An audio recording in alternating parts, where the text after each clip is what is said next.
Hey guys, welcome to my channel. আমি মনোজার। এখন আমরা কথা বলবো হচ্ছে জিদ্দা কিন্তু খাকি দ্য বেঙ্গল চ্যাপ্টার দিয়ে রেকর্ড কিন্তু থামাচ্ছে না, রেকর্ড গড়েই যাচ্ছে, রেকর্ড গড়ে যাচ্ছে। এবং এটা কিন্তু অলরেডি বাম্পার সুপারহিট ব্লকবাস্টার হয়ে গেছে।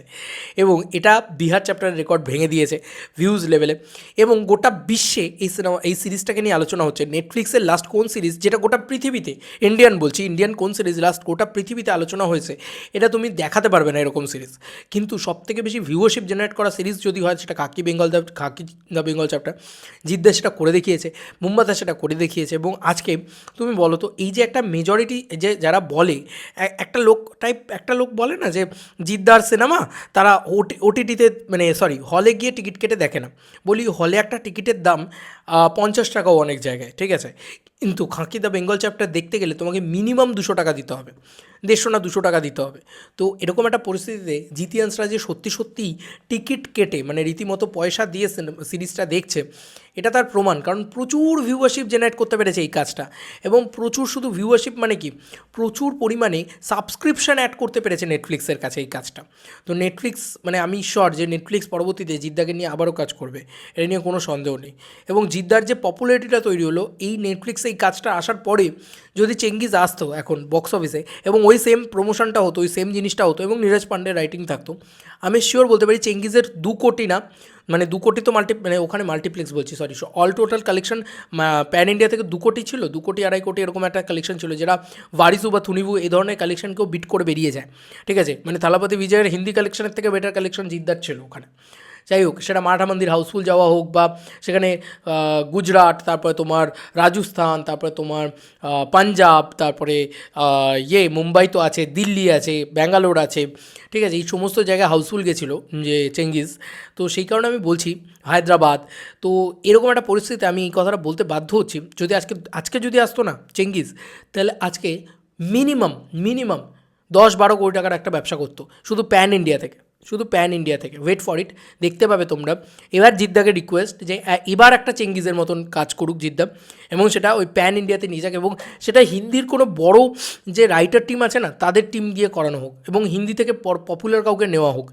তো 2-1জনকে থাকলেই হবে, বেশি না। ভিলেন যদি পপুলার হয়ে যায়, তাহলে রণদীপ হুড্ডা জাতীয় কাউকে যদি নেওয়া যায়, এরকম জাতীয়। আমি বলছি, অনেকেই ভাববে যে কী এমন কি, এখানে কী করে সম্ভব। ভাই, বিশ্বাস করো, 10 বছর আগে কেউ ভাবতে পারতো না, ছেড়ে দাও, 3 বছর আগেও কেউ ভাবতে পারতো না যে বাংলা কোনো একটা ছবি প্যান ইন্ডিয়াতে গিয়েও ওই রকম মুম্বাইয়ের রাস্তায় ওরকম জিদ্দা মানে প্রমোশন করতে পারে, ওরকম টাকা ওড়াতে পারে জিদ্দা, ঠিক আছে। ওটা করে দেখিয়েছে জিদ্দা। যাই হোক, যেটা বলা সেটা হচ্ছে, জিতিয়ান্সরা তো আমাকে পাঠায়। তো আমাকে একজন পাঠিয়েছিল কালকে রাত্রিবেলা, আমি বললাম যে আজকে সকালবেলা আমি ভিডিওটা বানাবো।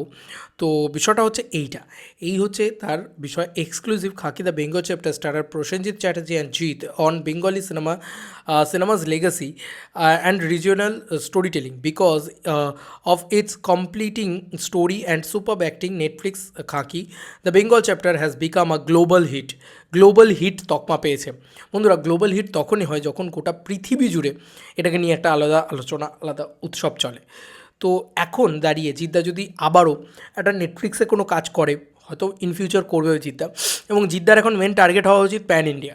কারণ জিদ্দা সেটা করে দেখাতে পেরেছে, বেঙ্গল থেকে একমাত্র জিদ্দা সেটা করে দেখাতে পেরেছে, একমাত্র প্যান ইন্ডিয়া সুপারস্টার জিদ্দা।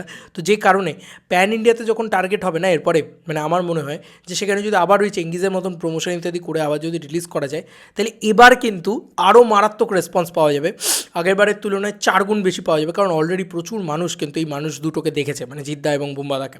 তো এরা দুজনেই যদি আবার একটা আসে, এবং সেটা যদি হয় নীরজ পান্ডের রাইটিং বা বলিউডের কোনো ভালো রাইটার টিমের রাইটিং, বা বলিউড বা সাউথ ইত্যাদি ভালো রাইটার টিমের রাইটিং হয়, এবং সেটাতে কোনোরকম কোনো বাঙালিয়ানা থাকতে হবে না, সেটা যদি হয়ই একদম প্যান ইন্ডিয়া ছবি, যেটা দেখতে হয় একদম প্যান ইন্ডিয়া ওয়াইজ, তাহলে বেঙ্গল থেকে কালেকশানের ভাঁড় মেজায়। কালেকশান আসবে শুধু বম্বে থেকে, এখন কালেকশান আসবে গোটা মানে ইন্ডিয়া থেকে, এবং গোটা বিশ্বব্যাপী এই সিনেমাটাকে যদি ঠিকঠাকভাবে রিলিজ করা যায়, তাহলে গোটা বিশ্বব্যাপী এই সিনেমাটা একটা ঝড় তুলতে পারে। এটা আমার কোথাও গিয়ে মনে হয়, কারণ এখানে পরিষ্কারভাবে লিখে দেওয়া হয়েছে has become a global hit. এবং জিদ্দা একটা ইন্টারভিউ দিয়েছে, সেখানেও জিদ্দা কিন্তু এটা বলেছে যে বিভিন্ন জায়গা থেকে তার কাছে ফোন কলস আসছে, যেটা গোটা বিশ্ব থেকে। তো তো এটা একটা বিশাল ব্যাপার। এরকম একটা বড় পোর্টালের মাধ্যমে আমরা জানতে পারছি, ইন্ডিয়া টাইমসের মতন বড় পোর্টাল। ইন্ডিয়া টাইমস কিন্তু এলিতেলি পোর্টাল না। আগেও বলেছি যে তারানাথের স্বয়ং নিজে জানিয়েছিল যে highest grosser of the year যদি বাংলায় কোনো ছবি হয়ে থাকে সেটা চেঙ্গিজ। কিন্তু আমি জানি না কেন কেউ মানতে চায় না। হ্যাঁ, তা সে জানিয়েছিল এই কারণেই, কারণ সে ওইটা বলেছিল যে প্যান ইন্ডিয়া কালেকশনটা জুড়ে সেই কথাটা বলেছিল। হ্যাঁ, এবং প্যান ইন্ডিয়াতে তো দশম অবতার বা বাকি কোনো ছবি রিলিজ করেনি, তাই প্যান ইন্ডিয়া কালেকশনটাকে জুড়ে কিন্তু বলেছিল Chengiz highest grosser of the year. তখন অনেকেই বিশ্বাস করেনি, কারণ বেঙ্গল থেকে ওই কালেকশনটা হয়নি, কিন্তু মানে আমার স্টেটসের বাইরে বেরিয়ে তো ওই কালেকশনটা হয়েছে।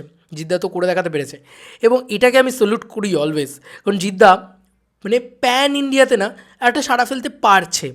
এটা সাকসেসফুলি জিদ্দার টার্গেটও প্যান ইন্ডিয়া, জিদ্দা সাড়াও ফেলতে পারছে প্যান ইন্ডিয়াতে। আমি চাই শুধু এমন একটা কিছু হোক, একটা পাথ ব্রেকিং কিছু হোক, যেটা আমাদের বেঙ্গলে উড়িয়ে দেবে, বেঙ্গল কালেকশনে উড়িয়ে দেবে, ওটা মানে ভারতবর্ষে একটা ঝড় তুলে দেবে। ঠিক আছে, এরকম একটা পরিস্থিতি হোক, জিদ্দা একবার বক্স অফিসে কাম ব্যাক করুক।